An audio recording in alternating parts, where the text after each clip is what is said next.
give you guys the paper assignment up on Canvas. I hope you guys have been to Canvas so far. If you looked at the Canvas profile, if you go up to Canvas, you're going to see that I've got up there now the grading rubric for the course, which gives you the essay standards, citation guides, APA, MLA, and so on. You've also got a copy of the syllabus. Anybody loses your copy of the syllabus, I copied the syllabus in. There's also a PDF of the syllabus, so you can get either copy. I also went through the whole syllabus and pulled up every reading for the entire syllabus as well as every link. So if you go down to the module section, you will see every reading for the course. The only reading we don't have, which will be up later today, next class, you're going to have to read Roger Scruton's essay, which is a short attack on globalization that he published in a book. There's that. I've had photocopied and scanned. That should be uploaded by the end of the day today. So when you go on and look for Canvas readings, go to the left-hand side, go to the modules, pull up, and you'll find most of the readings that are there. There will also be the paper assignments. I'm working on the first paper assignment for you guys. I probably will give you hard copies in the next class, but I might try and put it up before the end of the weekend if I can, and allow you to see what the paper assignment is going to look like. Remember, the paper assignment isn't due soon. It's due, I think, February 21, I think is the date that I have in my head for when that is actually due. But I want you guys to have 3 to 4 weeks so that you can budget your time appropriately and figure out when it makes sense for you to make it. I will also have office hours. Anybody wants to talk to me about it, make sure to come see me in office hours if you have concerns about your papers. Okay. What we are going to do today, and just to kind of give you a sense of an overview of how I've kind of organized this, is in the last class we first talked about what was globalization. We next talked about the two sort of mainstream theories, neorealism and neoliberalism, and we explained that globalization is a kind of intellectual extension of neoliberalism on a global scale. At the end of that class, we talked a little bit about two-level gains, and I tried to explain that when you think about globalization, when you think about neoliberal bargaining, you're not thinking about a situation under which states as unitary actors bargain, but that domestic constituencies within states can get differential gains. Differential gains associated with that can actually lead to discontent. So to put that into plain English, what does that mean? If the United States benefits from a trade deal as part of globalization, as part of lower capital, that is fine for the country as a whole, but it might, for example, dislocate unions. It might, for example, dislocate labor movements. It might, for example, disadvantage certain types of American manufacturing. And the same thing in other countries, certain types of European manufacturing, certain types of Asian labor unions in the same respect. So when we go back to globalization, what neoliberalism tells you is you should support globalization because absolute gains are important, and relative gains among countries matter slightly less. But in fact, actually gains about relative gains and gains essentially within countries themselves become a real sort of break in globalization. This lecture and the next lecture are really focused on intellectual critiques of globalization. And what you got in this one, and there were 3 chapters for today, you don't need to study those chapters in incredible levels of detail, knowing every single author all the way through them. What we're really going to do today is try to go through this sort of tenor of critiques. And the way I've really organized it is today is left-wing critiques of globalization. And the reason I've done this way is that there are criticisms of globalization from both sides of the political divide. You can be a left-wing critic of globalization, you can be a right-wing critic of globalization. Generally speaking, today in the United States and Europe and elsewhere, people in the political center broadly are supportive of globalization. But the left and the right get different sets of criticisms. Can you give me an example of a left-wing critic of globalization? Bernie Sanders. I mean, Bernie Sanders is the very clearest example of this, as somebody who's a left-wing critic of globalization. Now, what's important about the fact that you have this sort of politically sort of characterized or colored criticisms of it, and also, by the way, parts of the British Labour Party, Jeremy Corbyn, if you follow British politics, the kind of hapless leader of the British Labour Party, he is a left-wing critic of globalization. And this is what's going on with our politics today. You get this interesting alignment, I pointed this out in the last class, of left and right-wing critics of globalization. They often come with different arguments, and they often come with different sets of foundational assumptions, but you do get 2 different sets of kind of intellectual critiques of this more than anything else.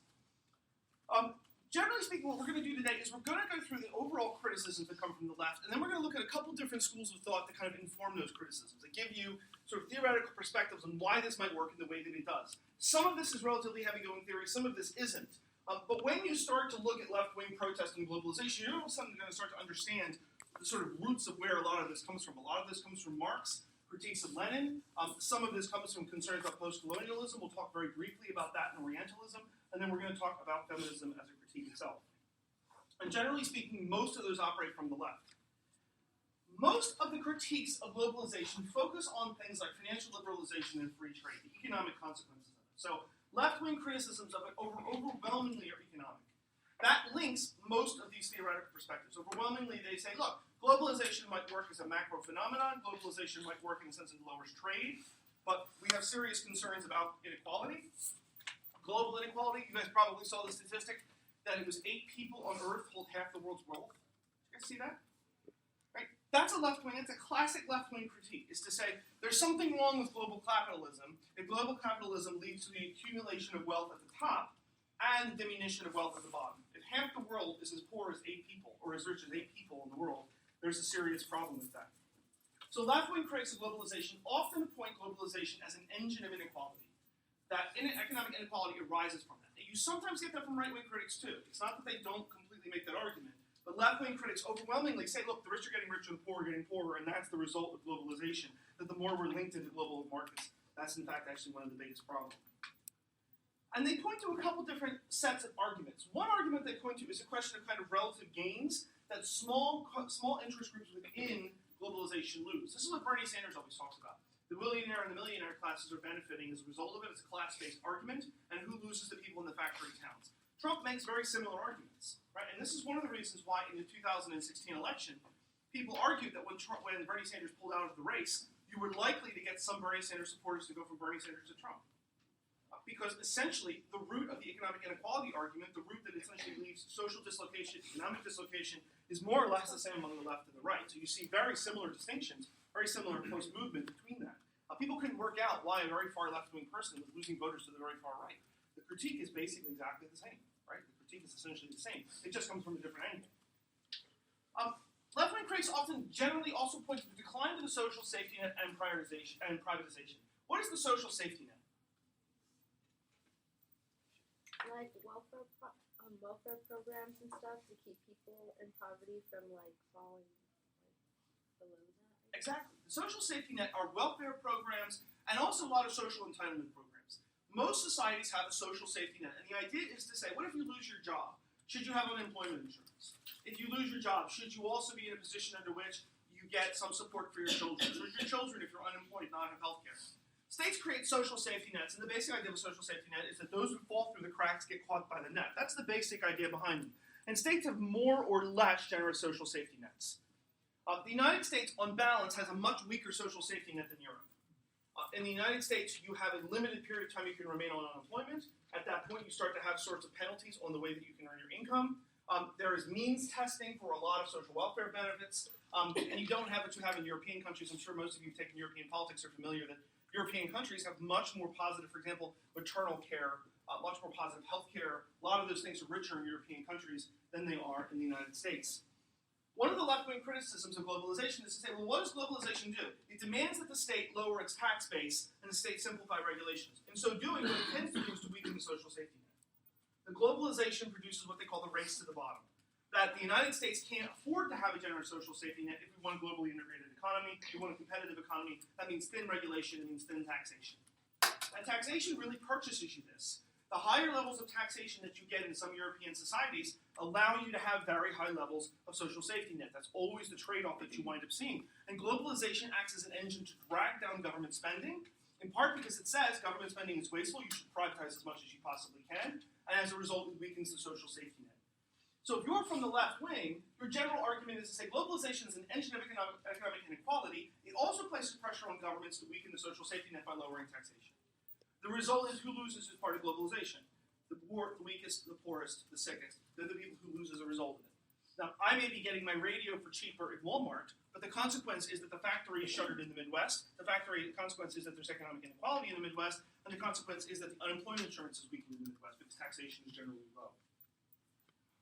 They also point out that there is the process of privatization, generally speaking, benefits the wealthy. This is a left-wing critique of globalization. So if you were to go back to the 1950s and 1960s, overwhelmingly economies worked with singular national assets. In other words, the trains were owned by the state, or in many cases, the highways were owned by the state. Globalized markets tend to free up foreign direct investment, and they tend to allow foreign countries to invest in popular and common resources. In so doing, what they tend to allow is foreign ownership of other assets. That leads to a push for privatization. And certainly, at the end of the Cold War, advocates of globalization argued that the Soviet Union should engage in mass privatization. What happened as a result of the Soviet Union engaging in mass privatization? What happened at the top of the state?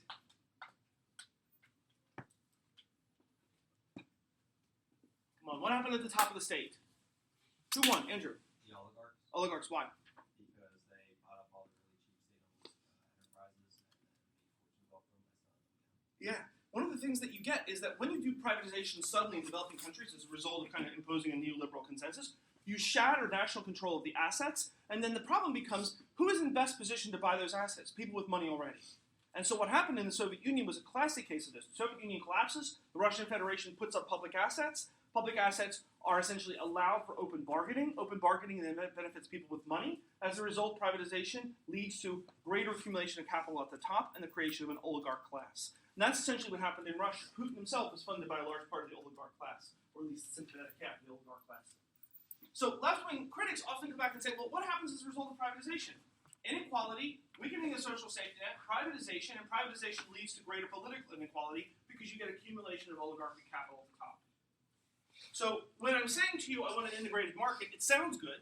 When I'm saying to you I want foreign trade in, it sounds good. When I'm saying you want free trade, that all sounds good. But one of the problems that you wind up with this is a deepening engine of inequality. And this explains the kind of left-wing backlash to globalization. And finally, one of the themes of the left-wing backlash against globalization is the notion of powerlessness. This sense that you're sort of stuck on a train you can't control. How many of you got that sense when you read things about globalization? Well, I was noticing myself reading about globalization and kind of feeling a sense of panic, what are we in for in the next 4 years? Can we stop this? And I was just thinking about it, and I was like, wait, every theory can be countered and rethought,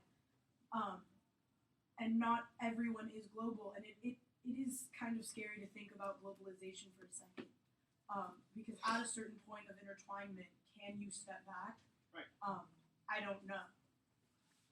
I was going to say, in reading about it, kind of the scary part was just kind of relating it to what we're seeing today, in terms of just lowering trade barriers, kind of letting the market dictate, especially with whoever gets elected, whether it be the right or the left. I think, especially President Trump trying to now raise taxes and raise tariffs, and almost trying to step back from globalization. It's almost like we're at the point of no return, where I think if you do try to step back, you have economies that will completely fail. Very possible, right? I mean, it may be that we're so deeply enmeshed in the international economy that by pulling back, we may ourselves produce a financial crisis that may spin other places. You know? It's kind of a process that doesn't need enabled by the government, since it kind of works across globally. It's a process that on these goes really automatically until it's stopped. Yeah. So it's something that doesn't need at every step, and then allow it to move on. It moves on its own until you kind of watch over it and stop it yourself. Yeah, and states have a very hard time trying to do this. I mean, one of the things that you get from the left-wing criticisms of this is governments feel that they're not in control of it, that it's almost like you're on a boat on a set of rapids, and the rapids are moving, and you can't really control if you're going in the one direction or not, correct? I mean, if you just look at the suicide path between us and China, I mean, it's not really an easy issue to navigate, for sure. Why? Well, I mean, if we harshen our trade relations with China, it could have negative impacts on us. Mhm. So. Yeah, I mean, this is the thing. There's a sense that you get from of powerlessness from left-wing arguments of globalization, and you get a bit of this from the right. They make a different argument about the organic connection between the state and nationalism being a key engine, but you get this sense of powerlessness. I mean, I would say the process of privatization is possible, but I think it's possible in incremental steps. Mhm. And I think with Russia, any president who wants to try to complete that, because they only have 4 years, maybe 8 years, I think that's what would cause the problem. I don't think you'll ever get to the point where globalization is irreversible. Mhm. I just think you have to take those small incremental steps over maybe a 20 to 50-year period that would give you a more kind of privatized system. Yeah. It's interesting. The Democrats have argued that you need to soften the effects of globalization. That you have to just basically say, look, this is an inevitable process.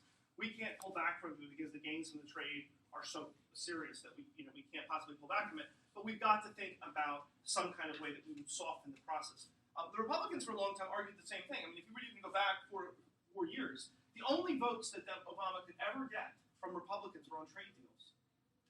If you think about it, I mean, that was the one time you got bipartisan consensus was trade deals with Korea and Japan and so on. One of the dangers with this is that you wind up with this linkage between the left and the right the far left and the far right both have different sets of criticisms of it because you have kind of consensus around trade. And the Democrats argue that you've got to find some way to soften the effect of it. This is very difficult in practical terms to think about softening the effect of globalization, particularly when you're not in control of it. And so the Democrats' answer almost all the time is to say retraining for the jobs of the future. That's their answer. Their answer is to say, look, your farm or your factory in the Midwest that made sweaters is not going to come back because the price of labor in the Midwest is no longer going to be competitive with the price of labor in Thailand. And as a result, what we need to do is we need to retrain you in order to be able to help you find jobs of the future. The problem is 10 to 20 years of that hasn't really worked. And this is in part why Bernie Sanders says things like, let's send everybody to community college. The argument is to say, if jobs in the United States won't be manufacturing, then there will be jobs in what are broadly called the knowledge or the service economies. And then you really want to reorient people away from manufacturing towards the service economies. The problem is that if you think about higher level college training, not everybody's capable of doing it, right? So you have a problem where not everybody is capable of doing it or interested really in doing it. The Germans, the way they soften it is they do very strong levels of vocational training. You get tracked very early on. Anyone's familiar with the German system. You take high school level tests, and they track you and say, you should go into vocational training, you should go to college. It's a way of essentially tracking people and making sure that there's a social safety net. That's the way the Germans do it. The United States generally has encouraged community college, to encourage job retraining programs, but you have this problem of fundamental dislocation. So you get this sense of powerlessness with globalization. You get the sense that it's an engine of inequality. What's interesting about this is that that's the overall left-wing argument. You get different variants of this based on different kind of theoretical schools. What we're going to do today is go through three, at least four, arguably four. You can describe Marxists and imperialists as separate. I pretty much link them together. Look at four sets of critiques on how you can explain globalization that are theoretically oriented critiques. Now, I want to stress, when you hear these arguments made, these are very rarely made in the overt way that an academic would make them. There's a lot of academic jargon in these chapters. What you often hear is these arguments are made without the sort of intellectual kind of dress-up.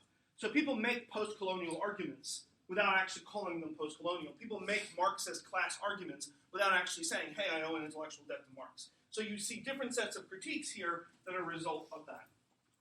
Okay, we're going to start with Marxism. I always love teaching Marxism because it's difficult to teach Marx in a sensible way for this generation.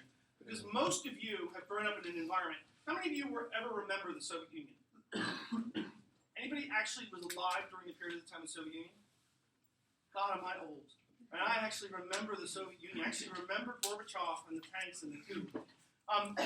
So let me give you my start-off line whenever I teach Marx. When I was a student here, Joe Brogan, who taught political theory, came in to teach the Communist Manifesto, and he said, Marx was brilliant and the most important political thinker of the last 200 years. Marx was also wrong. And that's an overall interesting argument. My take is always Marx is brilliant on description and lousy on prescription. He describes the global economy in a really compelling way. When you get to the point where you try and implement Marxism, it becomes much more difficult. Then you actually start to see abuse, corruption, authoritarianism, and a whole series of things. But as an intellectual description of the global economy, Marx actually has quite a bit of purchase as it. And to some extent, Marxism is very hard to teach now because with the death of the Soviet Union and the collapse of the Soviet Union, most people in your generation treat Marxism as a discredited theory, as a theory that nobody really takes seriously. But what's interesting about it is the language of Marxism permeates a lot of the anti-globalization discourse. If you were to go back to the first real protests on globalization in the late 1990s in Seattle, about 1995, 1996, they were overwhelmingly class-based Marxist arguments. And you see people calling themselves neo-Marxists who make these arguments. Bernie Sanders himself is a socialist, right, which is not a Marxist, but is in some cases at least taking some of the premises of Marxism. So it's important to understand what this actually, in fact, meant. How many of you have read Marx in philosophy class? You guys have read mostly Communist Manifesto? Not Capital or anything else? Marx, as all of you know, was a German sociologist, political theorist, born in 1818, died in 1883. Was a revolutionary, spent most of his life writing from the British Library. Little known fact about Marx is that he was basically a cafe intellectual. He was notoriously funny, pugnacious, had lots of friends and lots of enemies involved in the politics of his time. Marx was an interesting character. At the end of his life, the only quote that's always attributed to him is somebody said about a commentary on something that somebody was doing so Marxist, and Marx said, all I know is I'm not a Marxist. It's my favorite line from Marx. Marx himself produced a lot of intellectual sort of descendants, and he had an enormous impact. The most important thing for you to understand about Marx is how does Marx explain the engine of international politics? What's the key variable? Is it nations? Capital? It's not capital. Class. The key thing to understand about Marx is Marx says most of you think about global politics in the wrong way. Global politics is not about nations, global politics is about class.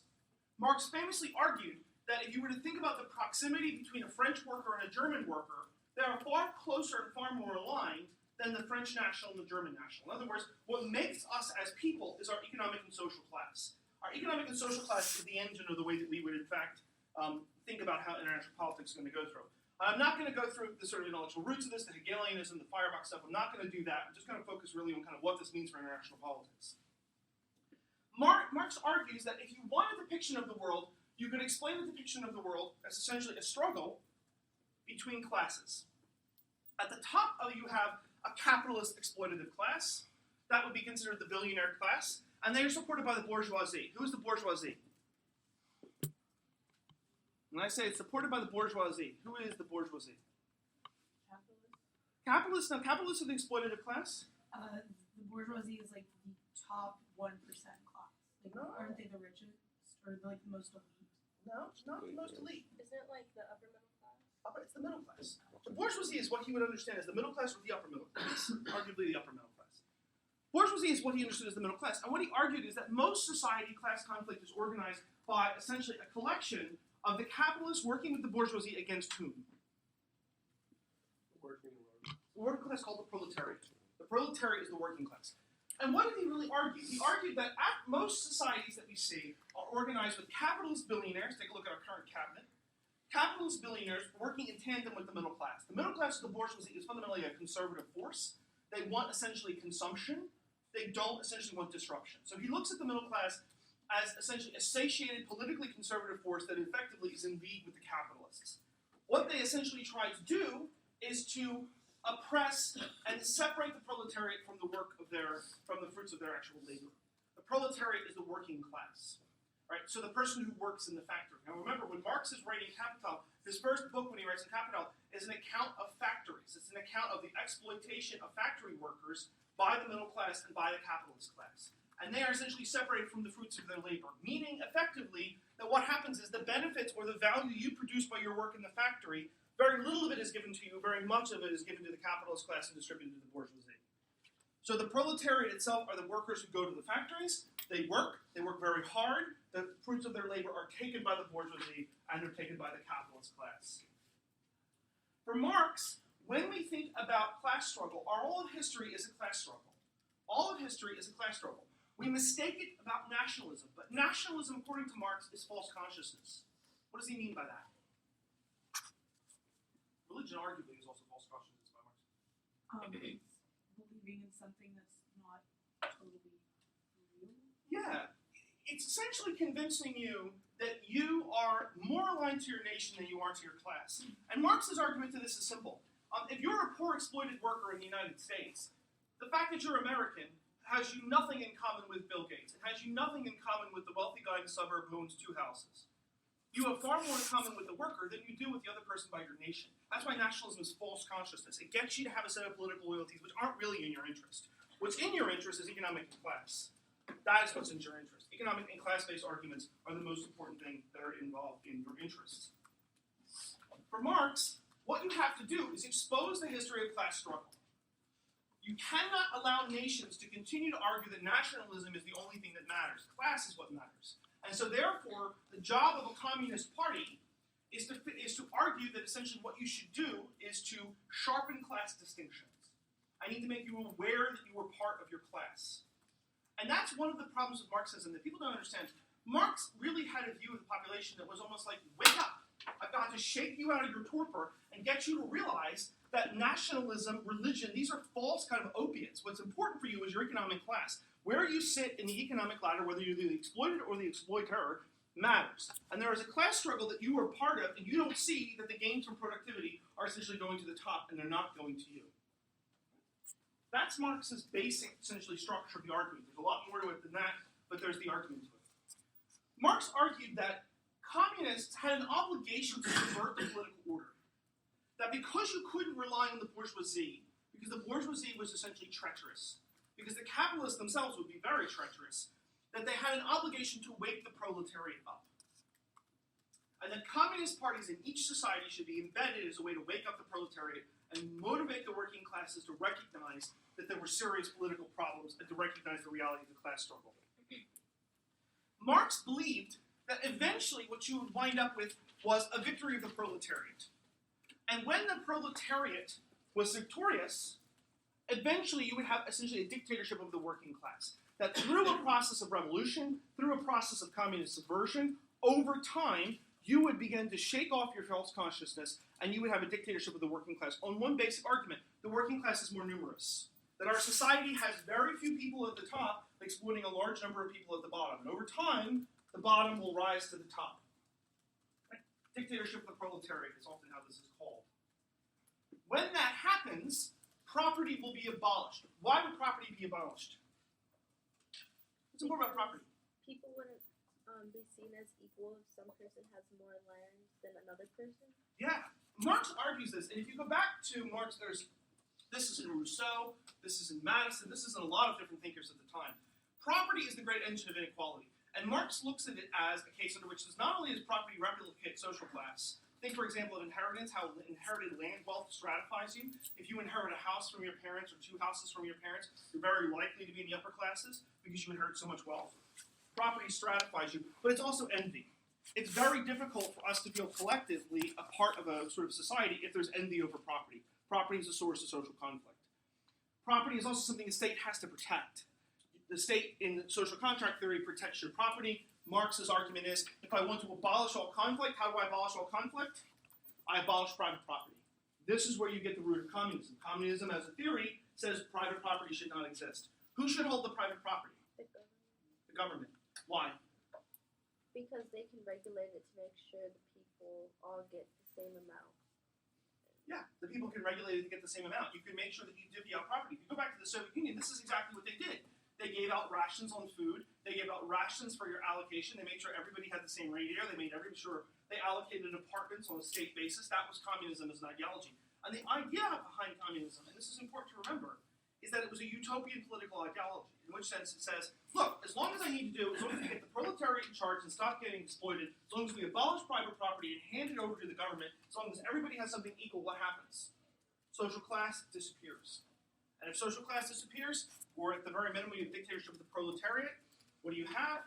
You have no conflict. Marxism as an ideology is a utopian ideology. And it's important to remember when we go back and think about the states that were Marxist, it wasn't just the Soviet Union. Half the world adopted this as a form of ideology. This was not a case under which Marxism was a kind of dead ideology. What generally happened with this? How did Marxism get subverted? Well, when I went to Cuba, one thing I really noticed was that the people there were really poor. And, what happens often, I think, in communist countries is that, the money that the people were getting in Cuba wasn't enough to live. So, every person would get a fixed amount of money every month from the government, and sometimes rations, but, you might get, a bucket of, potatoes or something for, the entire month, but that was all you would get, and you get, one type of food, every couple of weeks. And it's just, not a really good way to live, especially if you have kids. And there was also, a lot of price differences. Things were really expensive and stuff. So a couple things here. First is you get rations. That leads to people not liking the lack of variety they have. The second thing is you get smaller than is required, in part because what happens is stagnation in communist economies, because you don't have private capitalism moving, leads to lower amounts of production. Lower amounts of production means you get less and less stuff over time. One consequence of this is the black market. Communist societies tended to have a huge black market. The Soviet Union did as well, because people want to buy stuff because the rations aren't enough.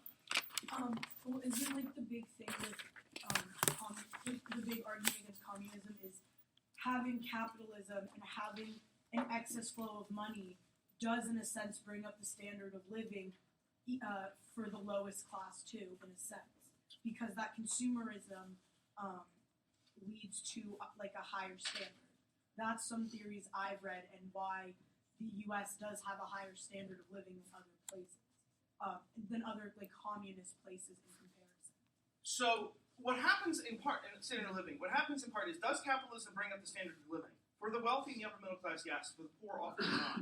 Capitalist societies are bad. Now, compared to communist societies, overall standard of living and the poor are generally poorer. The poor are poorer than the United States, and overall standard of living declines. But when you think about it, what capitalism tends to produce is it tends to produce more, but distribute it more unequally. So communism tends to lower all boats overall. Capitalism tends to produce more, but produce vast levels of inequality. And you can go and see this in the modern capitalist societies, right? If you go back and look at developing world capitalist states, vast inequalities in India, Brazil, and other countries like that, what you're beginning to see is this sort of economic inequality of capitalism. I was going to say how you were talking about the black market. I was watching something on Viceland, and this woman, she went to Venezuela, and like you would see people like lining up like hours and hours like beforehand, like before stores would open, to like go and like buy things, and then to like try and like resell these, like make a profit. Like even like things like pads and like tampons and like stuff like that. Like they would be like in really high demand because they couldn't really get it from anywhere else. Yeah, I mean, one of the problems with communist societies is that state-owned industries tend to be very bad at regulating supply and demand. So you tend to have shortages, and that leads to people going very early in lines, much like you've seen, in part because they have they also falsify numbers. The Soviet Union was famous for this. They falsified numbers all the time. They would say, we're going to produce production for the next 5 years in wheat. And the problem is the oppression levels that you had in the government, you didn't want to falsify, you didn't want to essentially report that. So there were fake factory statistics all the way across the Soviet Union, fake economic statistics. And that's one big problem that you see with it. How would it take into account people's motivation for doing the job? If someone who has a relatively easy job is getting paid the same amount as someone who has a complex job that requires less? Yeah, I mean, that's one of the standard big critiques of communism is to say, what it does is it eliminates the private incentive for wealth accumulation, the private incentive for you to be more competitive over time. And as a result of doing that, you see people satisfied with their job. They take their ration, they don't actually engage in sort of earning enough money or entrepreneurship. And that's one of the big arguments against communism. If you want to put this slightly more cynically, what motivates most people? Greed and vice. And capitalism takes advantage of the fact that you're greedy and cynically uses that. So I mean, good parts of communism, although it might give people economic power to everyone, one of the problems I made for me is that you don't get control over who you divide up. So the government, although economically may be the same politically, political power is above the rest of the group, and political power draws on people's envy, and people want that, and so that could throw it off, and then that's another kink in the system. So on paper it might look good, but in reality that's another issue where it goes wrong. Yeah, the accumulation of capital at the top means the government has huge incentives for corruption. And that's one of the biggest problems in communist societies, is that the government is overwhelmingly corrupt. If you go to Cuba as a wonderful example of this, the Cuban elite connected to the Castro regime live in palatial estates with very nice quality of life. The poor live in desperately poor conditions, although they get health care, right? Because again, everything's provided by the state. That's one of the arguments you have, that governments get very bad at doing this, distributing it. Certainly in the Soviet Union, by the 50s, you had a very corrupt clientelistic elite. Another thing I found, like in Cuba, was that people they hire what you said in Germany, like they have like their higher education system. They put people in technical training or college. And a lot of the times, the best people go to college, even though it's like really cheap, or I actually think it's free over there. Like people, because every single job pays the same, and you're being in school a lot longer, people end up going to jobs with tourism because they get more money from people that live there. So, for example, like taxi drivers get paid like in one day as much as people get paid in a month. So like a lot of people would try and like get jobs like that, or like sex tourism and stuff. It's like really unfortunate. Yeah, it's the distortion in the economy, right? How I value jobs gets essentially distorted. And part of the problem is that communist educational systems tend to overproduce certain kinds of jobs. In the Middle East, you see a lot of ex-communist Middle Eastern educational systems. They overproduce engineers. You often read this. There's a lot of engineers there in the society. In part because you can't study political science in a lot of those societies, authoritarian states. Also, yeah, like you said, communism is supposed to be like a utopian society, but in reality, it ends up becoming like a dictatorship. Second thing, like you notice, like during after World War II, Cold War, you had different communist regimes, like Chinese, the Russians. How come it's that they like their communism is different? Why is that? So Dr. Glatzer is the person better for this. He studies varieties of capitalism. He can also talk to you about varieties of communism. But the basic position is capitalism and communism, they're not uniform economic systems. In most cases, nation-states adapted them in different ways. You know, Castro's communism was different than the communism of the Soviet Union, which is different than the communism of North Korea. China is a fascinating example of this. China is like the most capitalist. It's like a combination. China is the most interesting example of this. So what China did, starting about 1987, 88, 89, was China essentially said, we're going to maintain a communist ideology. We are officially a communist state. The Communist Party is the sole engine of the state. That's the only party that runs the state. However, we are going to engage in financial liberalization. And we're going to engage in free trade, and we're going to allow specialization on the market. They've even created free economic zones. The argument when you look at China is that China is a communist state in name only. It's not in practice a communist state. It has almost all of the trappings of capitalism, but it has never officially rejected the ideology of communism. Officially, everything is held in common. Officially, the state sort of found ideological ways around this to enable free enterprise. And it's in part because that was how the Chinese Communist Party survived after the collapse of the Soviet Union. After the collapse of the Soviet Union, communist regimes began to fall like dominoes, especially in much of the developing world. And what you saw was adaptation. North Korea became even more repressive. China did the opposite. China said, if I have to buy off the population, I have to concede to capitalism. If I concede to capitalism, what happens? Wealth standards go up. And so China is politically communist in the sense that you only have the Communist Party permitted. It's an authoritarian single-party state. And the communist elite runs the economy formally. In practice, private enterprise booms in China. In practice, China is deeply integrated into the global economy. And arguably, the Chinese essentially worked out a model under which you could remain communist and still benefit from capitalism. That's effectively what they do. You have private property in China. They just, officially, a lot of things are organized by the state. Now, you do have a problem of mass corruption in the top of the Chinese state. Distribution of Chinese state enterprises are corruption. Even the People's Liberation Army, the military, runs its own sort of private enterprises which are deeply corrupt. So you have a lot of corruption and you have a lot of problems in the banking system because it's an imperfect capitalist state, right? Yeah. It's a capitalist state with one party in control so they can fudge the banking statistics. So you have that sort of problem. Okay. How does this all apply? We all know the arguments. You guys are all familiar or sort of wrote with the arguments about Marxism, right? Most people would say, I don't see how this applies to globalization. I don't see how this applies. The first argument is that neo-Marxists make the argument that the Soviet Union was not, in fact, truly Marxist.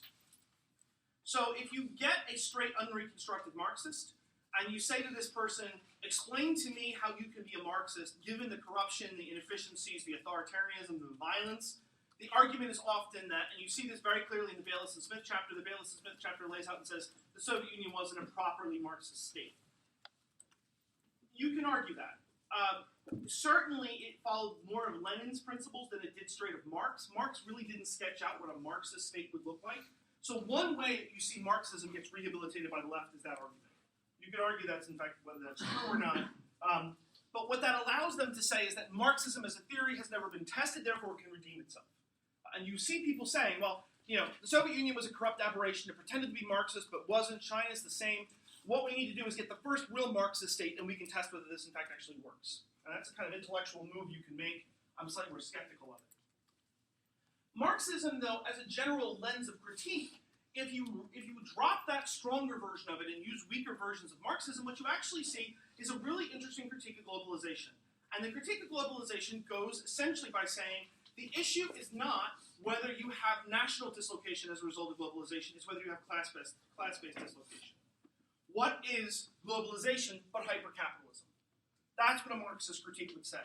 That essentially globalization is capitalism on steroids. It's taking the national economy of capitalist accumulation, of free movement of capital and free trade that existed in Marxist time largely within states and across neighboring borders and spreading it to a global canvas. And once you do that, you get a hyper-capitalism. And what that essentially does is it separates you from the means of the production, it separates you from the benefits of the production of your own labor. So how would we see that that's actually true? If a Marxist was right, that you're not getting the benefits of your labor, how would you see that that was true? Andrew? If wage stagnation didn't follow productivity, so right. People aren't getting paid what they are outputting. Yeah. Wage stagnation is dragging high productivity. If you go back and look at the data, that's in practice what's happened in the developed world over the last 15 to 20 years. Wage stagnation is the same. Wages are in fact the same or lower than they were in the 1970s. Average production from wages is much higher. A Marxist critique comes back and says, okay, what does Marx tell you? Marx tells you that hypercapitalism will exploit the gains from your labor and leave you with less. It'll produce social and economic dislocation. It'll shutter your factory. You won't gain from it. In practice, most developed societies have this problem of wage stagnation. In the last 2 to 3 years of his time in office, Obama began to talk about this. The problem that you were seeing was that if you were to look at U.S. economic statistics, productivity was way up. The Dow broke 20,000 yesterday. Overall GDP per capita is up. Wage stagnation across the country is the same as the 1970s. Where we have gains, they are not going to workers. They're overwhelmingly going to shareholders. How many of you have read Thomas Piketty? Anybody read the French economist Thomas Piketty? Piketty makes a really interesting iteration of this. If you read his Capital, which I think is probably the most interesting economic book that I've read in the last while. If you read, not like that's not what I do on weekends. It's not like I sit there and say, let me get a really interesting international economics book. I'm mostly trying to control this puppy. Is what I'm really trying to do. We've got this puppy that's running around our house. Piketty makes this argument that essentially, where are the gains? The gains you are not seeing in labor. That the European economies, the American economies, all work on the same things. And he amassed a tremendous amount of statistics to prove this. If you look at where the gains to the economy are coming, they are coming overwhelmingly on investment. And they are coming overwhelmingly on capital, not on labor. That what has begun to happen is, as productivity is increased, gains are coming to capital, they are not coming to labor. Meaning, in plain terms, your wages are stagnating, producing high levels of inequality. Where are gains going? Shareholders. If you have investment capital, the gains from investment capital are going up and up and up. Right? This means that the investing class is very different than the working class. And that, for the most part, the investment class is profiting enormously as a result of what's happening in the global economy, but essentially the way that it's working is the returns to labor are declining as the returns to investment are going up. So as you work harder, shareholders get more money. As you work harder, there are investments, returns to things like land. Property is a really interesting one. If you look at the U.S. economy, property draws the distinction. Do you own property or not? Property is the fundamental way people accumulate wealth. One of Piketty's interesting arguments, I saw him make this in a newspaper, was he said, if you think about the middle class and lower, how do they transfer wealth to subsequent generations? More often than not, they can't afford to save. Right? Most people's parents can't afford to save. How do they do it? Houses. Right? Your house is your primary engine of wealth accumulation. And as a result, what's beginning to happen to your generation and what has happened with house prices? They've gone way up, and wage stagnation is flat, so making it harder for you guys to get on the property ladder, therefore making it harder for you all to be able to accumulate wealth. That's the Piketty argument in a nutshell, applied to your lives. And what that argues is that you're seeing gains in a different way than the economy. The economy essentially has gone off a track. That's a class-based argument, and it's an argument about gains. A Marxist critique also makes the argument that globalization itself as a structure benefits essentially the wealthy states, and particularly the wealthy capitalist states. So who benefits most from globalization? Arguably, countries that are large, powerful, developed capitalist societies, the United States, the European countries. Arguably China, but China's an interesting kind of asterisk here, right? A formerly communist state that in practice works like a capitalist state. And that essentially, that they benefit from the superstructure of globalization, and that international organizations like the IMF and the World Trade Organization set up rules that are to their liking. It's not an accident that the IMF and the WTO were based in Washington, and that Washington has a veto, the United States government has a veto on who gets into the IMF, or who gets funding from the IMF, who gets funding from the World Trade Organization. Interestingly, this is why China's trying to set up an alternative architecture. China's saying, we no longer want the sole provision of capital in the system to come to the United States. It has to go through China, it has to go through trade. So the superstructure, in a Marxist terms, is this collective international organizations and very wealthy capitalist states. Who benefits from this? Overwhelmingly, the gains from globalization are going to the wealthy states, they're not going to the poor states. So again, you see replication of class. One of the things I think is interesting about Marxism, and I think one of the things that makes Marxism a better theory than you would think, is that Marxism has a theory of crisis. It says capitalism will generate perpetual crisis. If you read Marx, Marx says crises are built into the nature of capitalism. Wealth inequality, bank runs are built into the nature of capitalism. He lived in a period of time where bank runs and financial crashes were common. Marxists say, look at what happens with global movement of capital around the world. We saw a financial crisis in Asia in 1997 and the global economic crisis in 2008. And what happened when we had the global financial crisis in 2008? Who got bailed out? The banks. Marx's argument would say, look, what essentially happens is we are tied to a kind of casino capitalism system. It's hyper-capitalism. The gains to the wealthy are going to the wealthy developed states. They're also going to multinational corporations that are benefiting enormously from this. and they're also going to banks. That is essentially Marxist-based arguments. Now, you often hear those made without an explicit reference to Marx. Many people on the left don't come out and say to you, I'm a neo-Marxist, let me make this argument. But in practice, that's where Marxist argument still lives on in the current day. You still see threads of this all the way through. And I think if you actually think about this, Marxism argues that global capitalist crises are inevitable. That you're just going to continue to have these until the contradictions of capitalism recognize themselves. That's essentially what you will wind up having for a long period of time. And they point out that when the system is essentially under crisis, capitalist states will work together to preserve the superstructure of the system. And you could argue that that happened in the global financial crisis. That what happened in the global financial crisis was the European and American banks got together and found a way to bail out and recapitalize the banks with, by the way, bonuses to the CEOs, while workers got no bailout. So in the American economy, mortgages underwater got no bailout. If you lost your house as a result of this, if you lost your job, there were no consequences. But in fact, actually, the banks got bailed out. The banks actually had a banner year in the year after the financial crisis. Right? That's a Marxist argument that you would see about this. Marxists often argue that we are in a period of what you might consider kind of late capitalism. You get this from left-wing criticism. Late capitalism is a case under which the market is saturated, and what you see is conspicuous consumption as a result of regular consumption. We've gone beyond the point in time in late capitalism where we need to think about capitalism to buy food and clothing. We could almost all do that. Now what you do is you buy for the purpose of buying. You buy for ostentation purposes. So late capitalism is a form of kind of decadent capitalism. It's a decadent capitalism that needs to send its sort of markets, and it needs to send its good elsewhere. And they also argue, by the way, in late capitalism, that late capitalism feeds on itself, which I think there is some argument. And you often see this, by the way, you see like silly products that come out online. People often say this is late capitalism in product, in example, because what they mean is it's essentially what happens when capitalism feeds on itself. The necessities are taking care of itself. It's conspicuous consumption. It's unnecessary consumption. It's decadence. That's late capitalism, right? An extension of this, arguably, would be Lenin's theories on imperialism. And you can see the clear Marxist origins of the theory applied to Lenin. Lenin was interesting. Famous little anecdote about Lenin. I think it was Bertrand Russell was asked, the English philosopher Bertrand Russell was asked who was the most interesting person he had met. And he had met everybody. He met Churchill and Lenin and Marx and you name it, he met them. He said Lenin was the most terrifying and fearsome person he ever met and also the smartest he had ever met. Lenin was widely acknowledged to be brilliant.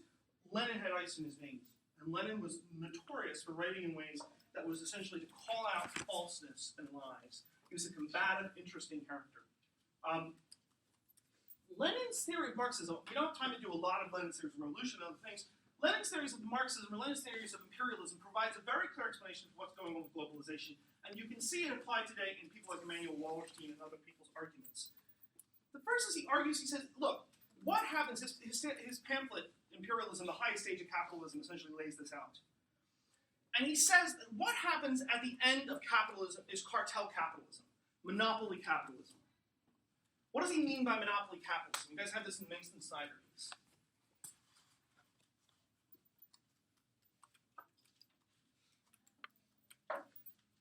What's monopoly capitalism, George? We talked about colonialism and how different well-developed countries would buy out the places where resources can be had, so only a few control them. Yeah. He argues, if you think about a perfect capitalist model assumes small firms competing against each other. Lenin says, actually, that's not the case. First thing that happens is most capitalist societies, they trend to a small number of producers. They produce monopolies and cartels. They produce situations where one or two manufacturers own most of the goods. They also saturate their local markets. And if you can think about this, this is actually true. How many of you ever thought about this? Most of us assume in most forms of capitalism that you have a number of small firms, but we really don't have a number of small firms. Right? If you guys want to buy a computer, who do you have a choice from? Microsoft or Apple.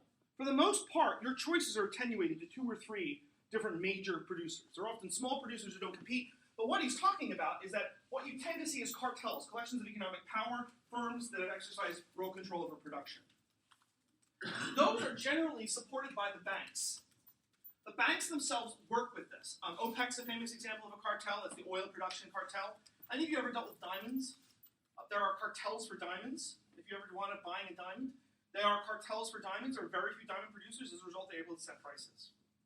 Lenin argues that when you hit the stage of advanced developed capitalism, these societies tend to produce lower gains, that essentially there isn't as much to be gained because you capture the domestic market. When you capture the domestic market, what's going to happen? What will cartel look to do? What will the cartel look to do? Let's say merge with other cartels. They don't want to merge with other cartels to get as big as they can. Raise prices, maybe? No, raise prices. Expand. Expand, but expand where? I don't know. Other markets, I guess. Find new markets that haven't been saturated yet. Find new markets have been saturated. They'll do it in two ways. First way they'll do it is they'll move to the developing world, and they move to the developing world in search of raw resources. Why? Because resources are cheaper. So why does imperialism happen? Imperialism happens in part because you want to seize resources. That's a very simple argument. And today, if you were to look around at a lot of what multinational corporations do, you will find ExxonMobil based in places like Guinea in South Africa, or Guinea in Africa, essentially building large sort of oil extraction resources. Why? To sell them back to the United States. Right? Multinational corporations will go seek raw materials in the developing world. Why? Because the local market is saturated. If I can't get coal from the United States, or it's expensive and the return to capital for coal in the United States is low, I'm going to go to the developing world. The second thing, and this is the point that Lenin makes that is overlooked, is they're looking for markets for their goods. If the local market is saturated, if I can sell no more detergent in the United States, what am I looking to do? Exploit local markets. I'm going to build local markets. Because if I can go to the developing world and get them to buy my stuff, I will find a place for my capital to go. From Lenin's analysis, the real problem is the search for return on capital. The search for return on capital compels governments to move to the developing world, search greater returns on capital, and exploit resources where they can. One consequence of this is what will they do? They will try to seize control of the state, dominate the state, bully the state, so that they get lower prices for the raw materials, and they get domination in the markets. That if you want to explain the patterns of international capitalism, according to Lenin, that's what you see. And it's what he calls it the last stage of capitalism, or the late stage of capitalism is, because capitalism will ruthlessly exploit the domestic market until it can't any longer. And when it can't, it will move to the developed world. If you think about this, this is a very clear argument you can make in globalization. What's happening in globalization? The United States, multinational corporations backed by European countries are going to the developing world. They're seeking raw markets, they're seeking raw resources, and they're seeking to develop local markets. They're seeking to sell their goods in local markets. So what is free trade then, if not essentially a fig leaf for I want to be able to sell American goods? And by doing so, I stifle local markets. That's a Marxist critique that you get out of this. This has been developed in a number of different ways to develop this as a core periphery argument. Some people, if you go back to the straight Lenin argument, he argued that it was the democratic capitalist states exploiting the developing world. Subsequent arguments, many Wallerstein and others, have said, no, you have to think of this as core periphery. It's not just capitalist communists. It's states that are at the core of the global economy, the biggest players in the global economy, exploiting the weaker states. In this respect, what is China doing in Africa? Its own form of imperialism. And from a Lenin vantage point, imperialism in the very early days required seizing control of the state.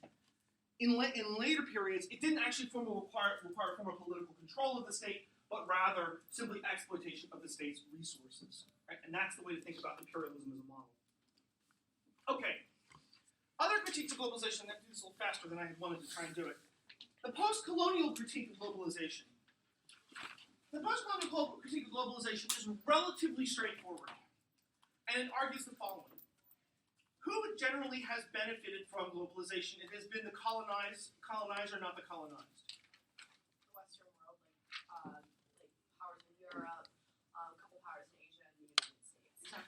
And when we think about where we think and where we read about globalization, how we dig our accounts of globalization, they come from what they would call positionality. And positionality means, in other words, you have this written on behalf of the colonized rather than the colonizer. Post-colonial accounts of globalization say, it's not really interesting for me to know what a British or American person thinks about globalization in a place like Guinea in Africa. It's much more important for me to know what people from that society think in that respect themselves. So post-colonialism argues that essentially much of what we have on globalization, much of our count, comes from the vantage point of the exploiter, not the exploited, and it comes from the vantage point of overwhelmingly European American states dominated by capitalist interests, rather than thinking about what this means for the local market more than anything else. So when you think about post-colonialism as a theory, post-colonialism as a theory, Frantz Fanon is a famous example of post-colonialism. We'll talk about Orientalism as well. They argue that what you should try and do is highlight voices from the developed world. That rather than reading Globalization, and by the way, if you think this isn't the case, just go through the reader and see how many of the readings you guys have for this course that are done overwhelmingly by white men in Western European universities. Right? I mean, this is generally Western European or American universities. I mean, this is generally the problem of post-colonial literature, is to say what you get is an account of globalization, an account of the international economic order that's done from the positionality of people where you don't, in fact, actually listen to the economically exploited. One thing they try to do with this is to bring out what they call subaltern voices. And what that means is voices who were not heard, generally speaking. And how would you do that? You would try and bring about people who, women, those who are in exploited communities, people in the economically lower developed societies, who can write and critique globalization. Now, I've done this myself. It's actually very hard to get people to sort of bring that literature in. You start with very different vantage points, right? Very different vantage points. I'm actually doing a piece that's not post-colonial in any way, because I wouldn't consider myself post-colonialism. But it's essentially looking at non-Western accounts of terrorism. If you read the literature on terrorism, you find literally nothing from the non-Western world saying, well, here's how we conceive of terrorism, and here's how terrorism applies in our case. So I've been working on a book for the last about 3 years, trying to get Iranian scholars, South African scholars, Indian scholars, and you want to deal with languages. You also want to deal with political oppression, because like talking about terrorism in China is not real something you want to do. The state doesn't like it. So you want a lot of authoritarianism becoming an interesting problem, but you can actually, there is something really to this. And what the book reveals is very, very different definitions of terrorism. For many of them, terrorism is not the bomb in the marketplace that the U.S. is worried about. Terrorism is state oppression.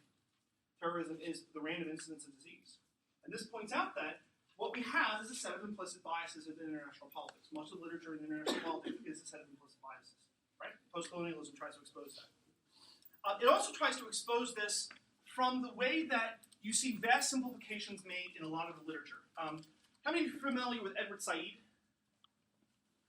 Do you read Orientalism? What do you know about Said? Not that much. He just kind of built the entire colonial settler mentality. So when you settle in the country and try and take it over, you have a lot different kind of mentality regarding the Asian population.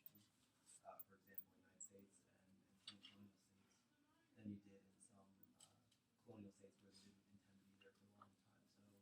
So South Africa, apartheid regime was a lot different from Tanzania or other parts of the United States. Now, Said was a literary critic based at Columbia University. His famous book is Orientalism, but he wrote a series of other things. He was Palestinian by birth. And what he argued was, in part, the sort of positionality of you versus the colonizer means that you sometimes have inaccurate predictions of the society themselves. And what he argued was an Orientalist approach. Oftentimes, and he used this in the Middle East, the way we talk about the Middle East tends to use language which treats the Middle East with a basic set of assumptions. And an Orientalist assumption would to say, well, the Middle East is full of people in desert environments. There's an exoticism, a mysticism of the Middle East, that you can't assume these people are rational because they're religious. Right? That's straight Orientalism. Said argued that a lot of literature that you see written in international politics reflects Orientalist assumptions about the rest of the world. I can't assume the Middle East is rational because they're out there. I have to assume that they're a tribal society when in fact much of the Middle East is urbanized. I have to assume a degree of political fanaticism, for example. All things that he argues come from a smuggled set of assumptions. One of the best examples of this is a nice blog called Africa as a Country. And what it's about is people writing about Africa as if it's a single geographic unit. That the lack of interest in Africa as a society means that we don't actually differentiate between African societies, right? The degree to which we have ethnic, religious, and political diversity, that you have distinct political cultures, that we write about Africa as if it's a country. And it's called Africa as a Country. And it's trying to expose a lot of the stuff that essentially is written in international politics that treats Africa as a single monolithic unit, right? Without looking at variations that are regional variations and so on. Post-colonialism argues essentially that globalization is essentially a discourse of the colonizer against the colonized, and that a post-colonial kind of globalization is an attempt to flip that. What is it like, in fact, actually to be somebody from one of those societies, and how essentially do you start to look at globalization itself? And you can actually begin to see this particularly in the Washington Consensus. There are a lot of post-colonial critiques of the Washington Consensus saying, like, from your vantage point, you're telling us to get neoliberal gains from trade. From our vantage point, you're saying pry open your banks and pry open your markets. Right? That's post-colonialism. Okay, final set of critiques to use is feminism. And feminism is an extraordinarily important critique. I hope you guys had a chance to read the chapter. We're not going to be able to do a lot of sort of the good of this. But one of the key ideas behind feminist critiques of international politics is to argue that much of the literature on international politics silences gender, that it doesn't account for gender in important sets of ways. And you can see this in a lot of different kind of instantiations. There's an interesting argument that a lot of the language over international politics is suffused with male imagery. It's suffused with at least gendered language at the minimum. Henry Kissinger famously said power is the best aphrodisiac, right? And if you listen to the way people refer to states, they often refer to states as she or her, right? If you go back to the older accounts of how people refer to states, there is a gendered language, right? The ship of state is seen as a female. And even in many cases, when you think about political leadership is exposed in gendered language. You can see this very clearly in the 2016 campaign. Hillary Clinton was spoken about very differently than Donald Trump was. I always thought it was fascinating. Everybody talked about her as a familiar Hillary. And everybody spoke as everybody else as Trump, right? You're treating the woman as a familiar, you're treating the other person as a leader, right? There's something very different there about the way that we smuggle in gendered assumptions in this that go all the way through this. And feminist international relations scholarship attempts to expose gendered biases. And you can see gendered biases in a lot of different ways in this literature itself, particularly in some cases on the emphasis on security, right? People sometimes argue that feminism literature is designed to say, we conceive of security in terms of missile races, we conceive of security in terms of arms, rather than conceiving of security in terms of actual threats. And if you go look at the developed world, where in fact do you see actual deaths come from? Disease, starvation, hunger. Many societies in Africa argue that don't talk to us about nuclear weapons, we don't have them. What we have is malaria. That's a very different account. And feminist security often tries to change the lens to say what we are in fact actually working with is a very different sense of what actually in fact matters. I want to emphasize that feminism as a school of thought can be blended with other sets of theories. So you meet post-colonial feminists, you meet feminist realists. Generally speaking, much of the feminism literature is broadly speaking neoliberal, but there are post-colonialists or even Marxist feminists, and you can see sort of blendings of these at various different times. One of the things that feminist globalization literature tries to do is it tries to highlight a couple different things. The first is, much of the literature on globalization looks at national impact without actually looking at the impact of the developing world, without looking on social dislocation, economic dislocation, what happens to families, what happens to communities. And some things that feminism literature tries to do is it tries to say, look, foreign direct investment has an impact on local economies, it has an impact on local families, and it can also distort family structures in some cases. And you see this particularly when you say, well, we talk about what are the gains to trade. We very rarely talk about what does this do to families when one member of the family is forced into the labor force early, when women are exploited as a result of this. And in particular, feminist literature on globalization highlights wage disparities. Generally speaking, women are paid less than men, even especially when you have the result of neoliberal economies. It forces economies of scale. It forces sets of economic changes on societies that often leads to a wage differential. It is the case that women have sometimes gotten poorer as a result of globalization rather than been richer. They've been forced into the economy at very low returns on wages. And feminist international politics essentially tries to look at that and how that has essentially been used. You can make an argument. There's first, second, and third generation feminism. First generation feminism, generally speaking, looks at issues of economic inequality, education inequality, rape and sexual abuse, social inequalities. Second generation feminism, generally speaking, looks at the concept of gender. And third generation feminism tends to look at language, how language is instrumentalized for gender. There are different varieties of the way that feminist literature will attack this. Some people will attack the language of globalization as being essentially a gendered language. Other people will say, no, the issue with globalization isn't that it's a gendered language, isn't that it carries biased or implicit assumptions. The issue with this is that what you actually begin to see is social dislocation, women forced into the workforce, differential value of labor, for example. That's one of the examples the book uses. The notion that labor is valued very differently in a globalized economy. Certain kinds of labor are valued less. What did you say was the second generation? Second generation focuses on concepts of gender. Third often focuses on language. So what does it mean for gendered language, for gender discourse, and what is the concept of gender? How do you unsettle that? And you can see variations in the kinds of literature. It depends on how highly theoretical it is. First generation feminism, generally speaking, focuses on sort of empirical inequalities. Second and third generations, more conceptual and language-based, a little bit of Wittgenstein in there and all that sort of thing, if you want to try and do that sort of stuff. Final bit that a feminist critique of globalization would do would be to highlight what happens with power structures. It is simply the case that if you were to go look globally, women are generally underrepresented as heads of state, and they are underrepresented in legislatures. All you have to do is take a look at our current cabinet in the United States and see a very large number of white billionaire men. And it's not hard to imagine what differential levels of government you add and what kind of different sets of policy outcomes emerge as a result of this. So gendered accounts of this might explain decision making. Coming back to this. If you have a woman in charge of a state, you get a different set of decisions. If you have a woman-dominated cabinet, you get a different set of decisions. You might, right? You might.